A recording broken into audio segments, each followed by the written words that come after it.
Nitzavim. The biblical portion of Nitzavim is the biblical portion which deals with repentance. And it deals with repentance because we have already had the tochecha, or the curses, the instructions that were given to the Jewish people by Moses before their entry into the land of Israel. And this was the second tochecha, the second group of curses, the second destruction, the second exile. The first was in the book of Vayikra, Parashat Bechukotai,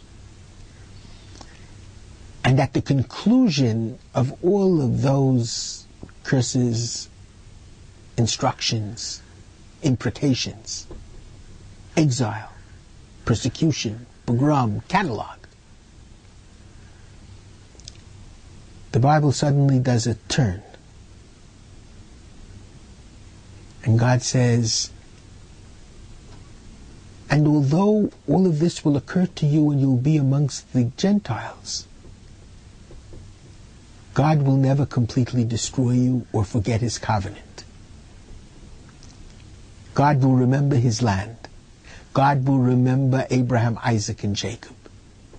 God will bring you back to Israel. The second catalog of curses, instructions, the second destruction, the destruction that we read of in Kitavo, doesn't conclude with a promise of redemption. It ends, Eile divrei habrit. These are the words of the covenant, in addition to the covenant at Sinai.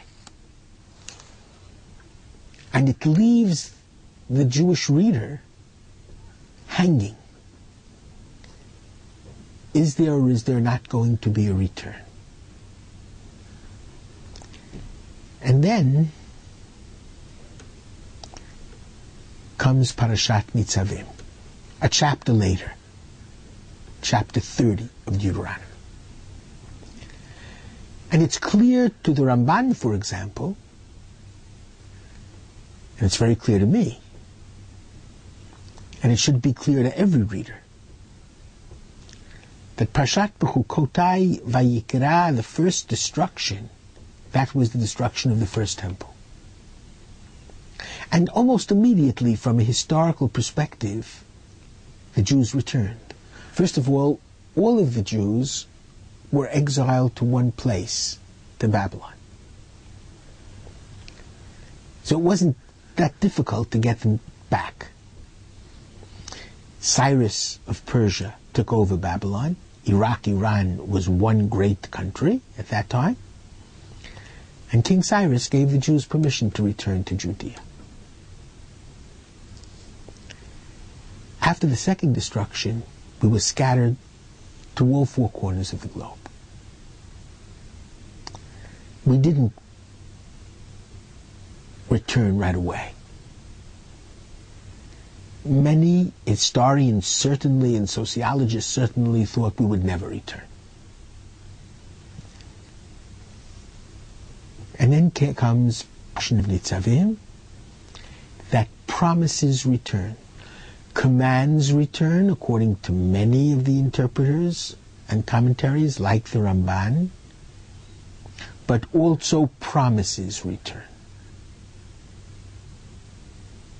And that's what happened historically. It took a very long time, but the Jews did return, both to their homeland and to the Torah.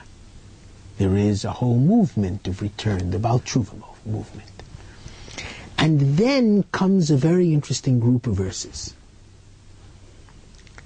This commandment which I am commanding you today, clearly the commandment of repentance,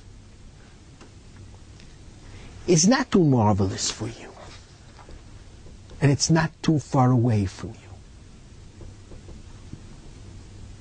Lo b'shamayim hi, it's not in heaven that you should say, who can go up to heaven and bring it to me?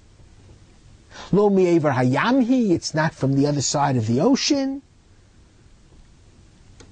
But it's very close in your mouths and in your hearts to do. Is that true? A Jew who's wandered far away from his tradition. A Jew who, for philosophical reasons, or for social reasons, or for business reasons, or just because he's too tired to keep all the rituals, all of a sudden wakes up and thinks he'd like to make a change. Is it really not too difficult? Is it really not too far away? What does the Bible mean? The first words, it's not too marvelous for you, it's not too far away from you. The Kotzker Rebbe once asked his students, what does far mean? How far is east from west? Some said 1,000,000 miles, 1,000,000,000 miles, 1,000,000,000,000 miles, quadrillion miles. The Kotzker Rebbe said no. Nor ein klein dreh, only one little turn. If you're turning in this direction, east. If you're turning in this direction, west.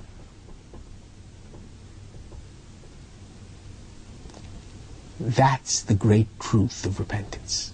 God doesn't expect anyone to all of a sudden change lifestyle. God only what He expects of us is to be able to change direction. Instead of going to Pinsk, you're all of a sudden going to Minsk. Instead of running away from God in Judaism, you're running towards it. In steps. And they can be graded steps. It doesn't have to be all at once. That's why it's not in heaven. You're not expected to be an angel and perfect in the beginning. It didn't belong only to Europe, me'ever liyam, across the ocean. And it worked in the small shtetls of Poland and Lithuania, but it couldn't be expected to work in the big cities like New York. No. It can work everywhere. Do it incrementally, but make a change in direction. One of the great Hasidic teachers once asked, who is higher in the ladder? The person in the 8th rung or the person in the 2nd rung? Everyone said the person in the 8th rung. Not necessarily. If the person in the 8th rung is standing still or going down, and the person in the 2nd rung is going up, the person in the 2nd rung is higher than the person in the 8th rung, because the direction of the guy in the 8th rung is down. The direction of the guy in the 2nd rung is up. Repentance is a turning before a returning. The turning is one small turn, a change in direction, and that can change and save your life. Shabbat Shalom. These